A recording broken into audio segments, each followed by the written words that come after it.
Assalamualaikum warahmatullahi wabarakatuh. Materi kita hari ini adalah penerapan ekonomi dari turunan. Yang pertama yaitu elastisitas. Jadi elastisitas itu ada dua, elastisitas permintaan dan elastisitas penawaran.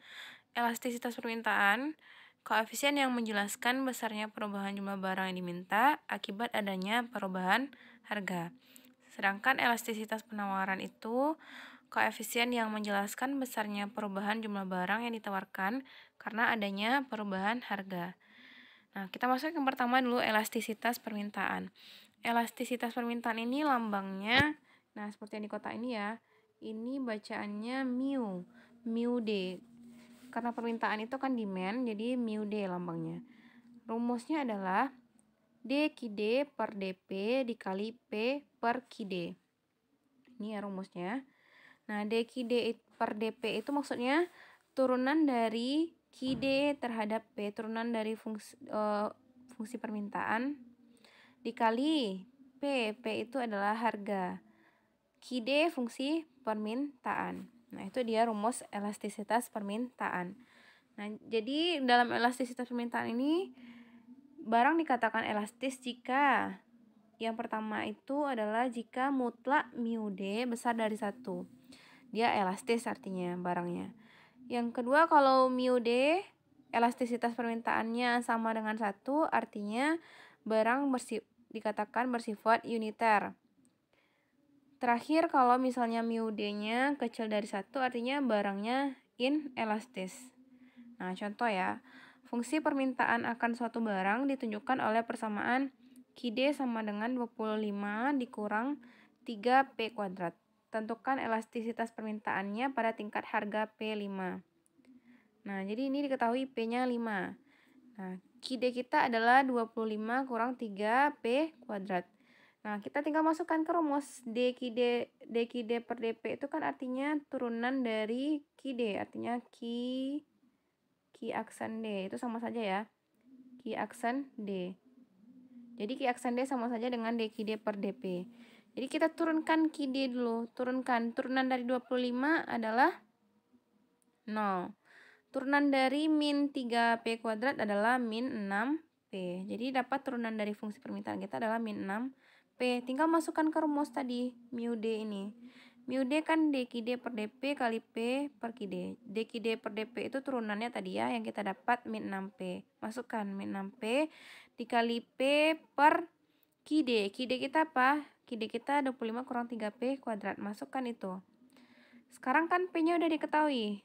P-nya 5. Ganti P-nya 5 semua. Masukkan ke sini. Min 6 kali 5. Kali P-nya 5 per 25 kurang 3 dikali 5 kuadrat. 75. Nah, ini dilakukan perhitungan. Dapat hasilnya adalah 3. Kita lihat tadi. Kalau besar dari 1 dia elastis. Jadi barang kita bersifat elastis. Itu elastisitas permintaan. Lalu kita masuk elastisitas penawaran. Elastisitas penawaran lambangnya adalah mu S. S penawaran adalah supply ya. Jadi mu S. Rumusnya tinggal ganti tadi QD jadi QS. DQS per DP kali P per QS. DQS per DP itu sama yang tadi, turunan dari fungsi penawaran.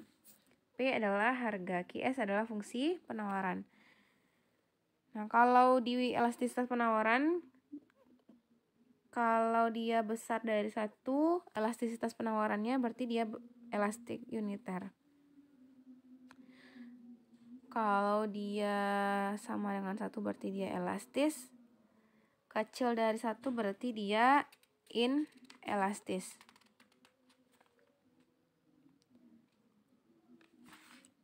Nah, contohnya di sini fungsi penawarannya QS sama dengan min 200 tambah 7P kuadrat. Untuk mencari elastisitas penawarannya, berarti kan kita cari turunannya dulu ya. DQS per DP ini sama dengan Q aksen S atau turunan dari fungsi penawaran. Jadi kita cari QS kita kan ini min 200 tambah 7P kuadrat. Kita cari turunannya dulu, Q aksen S. Turunan dari min 200 adalah 0. Turunan dari 7P kuadrat adalah 14P. Jadi dapat turunannya adalah 14P. Lalu kita masukkan ke rumus. Mu S sama dengan dQs per dP dikali P per QS ya. Nah, ganti. Turunan dQs per dP itu adalah dQs per dP. dQs per dP itu adalah turunan dari fungsi penawaran kita, Q aksen S tadi. Q aksen S. Q aksen S kita tadi adalah 14P. Masukkan ke rumus 14P dikali P per min 200 tambah 7P kuadrat. Jadi kita masukkan QS kita.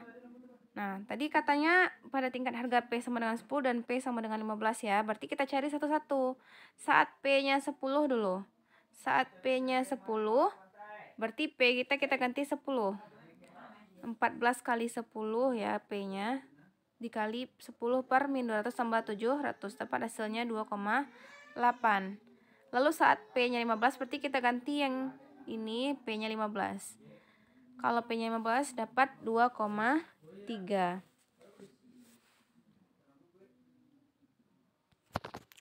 Nah, selanjutnya penerapan selanjutnya turunan diterapkan di biaya marginal. Biaya marginal itu adalah biaya yang harus dikeluarkan oleh perusahaan jika produksi bertambah 1 unit. Biaya marginal itu lambangnya adalah MC, marginal cost. Nah, kalau seandainya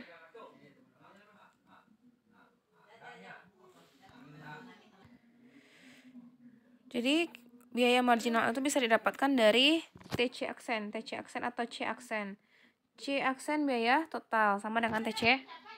C itu atau TC biaya total. Jadi biaya marginal itu bisa kita dapatkan dari turunan pertama dari biaya total. Contohnya biaya total kita adalah Q pangkat 3 kurang 3Q kuadrat tambah 4Q tambah 4. Nah, kalau mencari biaya marginal artinya kita turunkan C kita ini untuk mendapatkan biaya marginal. Kita turunkan satu persatu.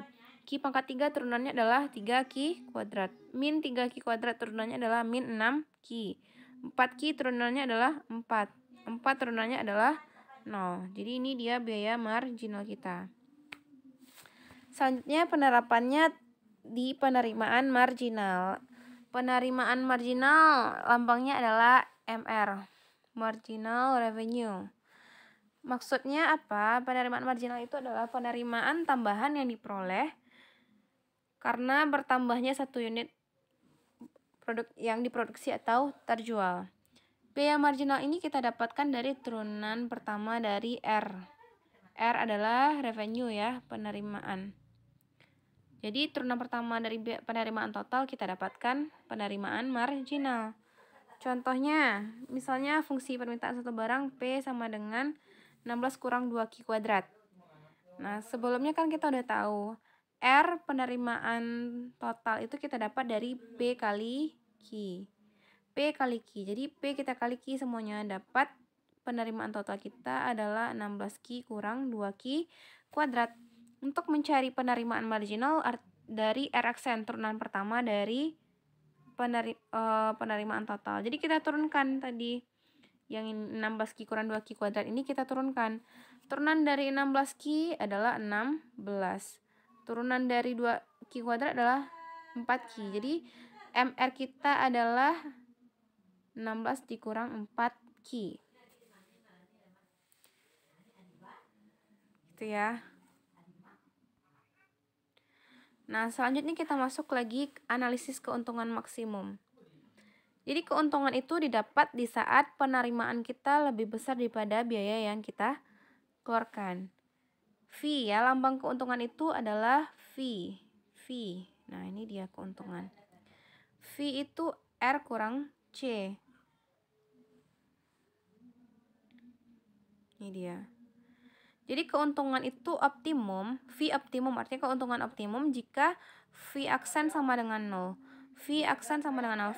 V tadi adalah keuntungan. Jadi keuntungan itu optimum didapat jika turunan pertama dari keuntungan itu sama dengan 0. Keuntungan turunan pertama dari keuntungan sama dengan 0 itu sama artinya dengan MR sama dengan MC ya. MR itu kan tadi turunan dari R. MC itu kan turunan dari C. Jadi kita kalau mau melihat keuntungan itu optimum, kita harus tahu dulu turunan pertama dari keuntungan itu sama dengan 0. Dari situ kita tahu keuntungan optimumnya didapat saat jumlah barangnya berapa. Nah, kita juga menggunakan turunan kedua di sini. Kan ini ada V double aksen ya.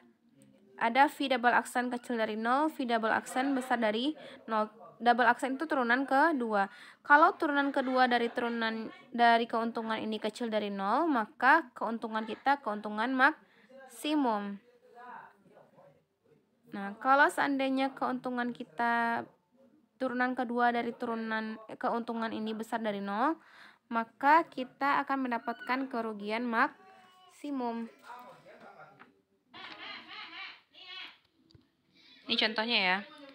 Jika diketahui R itu penerimaan min 2Q kuadrat tambah 1000Q, diketahui C, Q pangkat 3 kurang 59Q kuadrat tambah 1315Q tambah 2000. Yang ditanyanya pada tingkat produksi berapa yang menghasilkan keuntungan maksimum. Yang B, berapa keuntungan maksimum tersebut. Jadi tadi yang slide sebelumnya, keuntungan maksimum itu kita dapat di saat turunan pertama dari keuntungan itu adalah sama dengan 0. Nah, sekarang kan kita belum tahu keuntungan. Kita cari keuntungannya dulu. Keuntungan itu rumusnya adalah V sama dengan R kurang C. R kurang C. Ini R kita kan, min 2Q kuadrat tambah 1000Q. Dikurang C. Nah, ini kan dikurung ya. Dikurung ini dulu, biar nggak salah nanti. Lalu, yang di dalam kurung adalah C tadi kan.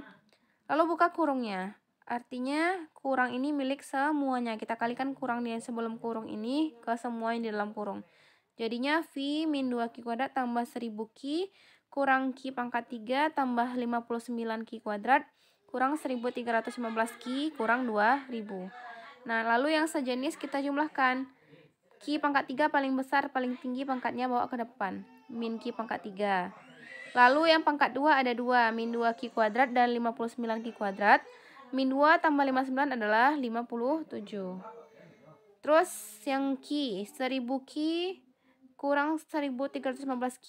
Dapat hasilnya adalah min 315Q. Terakhir kurang 2000. Jadi itu persamaan keuntungan kita.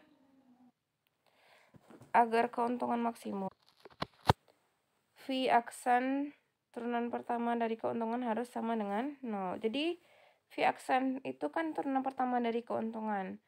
Keuntungan kita ini tadi, kita turunkan. Min Q pangkat 3, turunannya adalah min 3Q kuadrat. 57Q kuadrat, turunannya adalah 114Q. 315Q, turunannya adalah 315. Turunan dari 2000 adalah 0. Jadi V aksen kita adalah min 3Q kuadrat tambah 114Q kurang 315 sama dengan 0. Ini sama-sama bisa kita bagi 3. Kalau ini dibagi 3 jadinya min Q kuadrat tambah 38Q kurang 105 sama dengan 0. Nah, ini persamaan kita mau mencari Q-nya. Ini artinya kita gunakan rumus ABC yang min B plus minus akar B kuadrat kurang 4AC per 2A. Ini A-nya berapa? A itu yang di depan Q kuadrat ya. A-nya adalah min 1. B-nya berapa? B yang di depan Q, 38. C kita berapa? C yang berdiri sendiri, ini C kita, min 105. Kita masukkan ke rumus ABC. Rumus ABC ini ya, min B plus minus akar B kuadrat kurang 4AC per 2A. Tadi A kita adalah min 1, B kita adalah 38, C kita min 105. Masukkan ke rumus. Min B, min 38 ya. Plus minus 38 kuadrat dikurang 4 kali min 1 kali min 105 per 2 kali min 1. Lalu Selesaikan yang dalam akar ini dulu. Yang di dalam akar 38 kuadrat adalah 1444 dikurang 4 kali min 1 min 4 dikali 100 min 105 dapat 420. 1444 dikurang 420 dapat akar 1024. Akar 1024 adalah 32. Jadinya Q12 kita min 38 plus minus 32 per min 2. Q12 itu kan artinya ada dua buah Q kita. Yang pertama Q1, yang kedua Q2. Q1 kita ambil yang positif, yang plus minusnya. Q2 kita ambil negatif yang plus minusnya. Jadi Q1 kita min 38 tambah 32 per min 2. Dapat hasilnya 3. Jumlahkan yang di atas dulu. Min 38 tambah 32 min 6. Min 6 bagi min 2, 3. Terus Q2 min 38 kurang 32 min 70 bagi min 2, 35. Dapat Q kita 2 ya, ada 3 dan 35. Yang mana yang menghasilkan keuntungan maksimum? Nah, itu gunanya turunan kedua tadi. Jadi kan kita udah dapat tadi turunan pertamanya, ini ya, min 3Q kuadrat tambah 114Q kurang 315. Nah, untuk mencek apa yang mana keuntungan maksimumnya, kita gunakan turunan ke-2. Jadi turunan pertama kita tadi, kita turunkan satu kali lagi. Turunan dari min 3Q kuadrat adalah min 6Q. Turunan dari 114Q adalah 114. Turunan dari 315 adalah 0. Jadi turunan keduanya adalah min 6Q tambah 114. Kita cek, Q kita kan ada 2 tadi. 3 sama 35. Saat Q-nya 3, masukkan ke V double aksen ini. Ganti Q-nya 3. Min 6 kali 3 tambah 114 dapat hasilnya 96. 96 itu besar dari 0. Terus saat Q-nya 35 lagi kita cek, masukkan ke V double aksen. Min 6 kali 35 tambah 114. Dapat hasilnya min 96. Min 96 itu kecil dari 0. Tadi syaratnya apa? Yang menghasilkan keuntungan maksimum itu jika V double aksennya kecil dari 0. Nah, V double aksen kecil dari 0 kan ini ya. Berarti saat Q-nya 35 yang menghasilkan keuntungan maksimum. Jadi, jawaban yang A itu adalah Q-nya 35. Yang B yang ditanya berapa keuntungannya ya. Keuntungannya tinggal kita masukkan Q yang keuntungan maksimum kita tadi ini ke rumus V. V kita yang paling awal apa rumusnya? V yang paling awal ini. Min Q pangkat 3 tambah 57Q kuadrat kurang 315Q kurang 2000. Masukkan Q-nya 35. Nah, nanti dapat hasilnya adalah 13.925. Itu ya. Kalau ada pertanyaan boleh di WA, di grup. Assalamualaikum warahmatullahi wabarakatuh.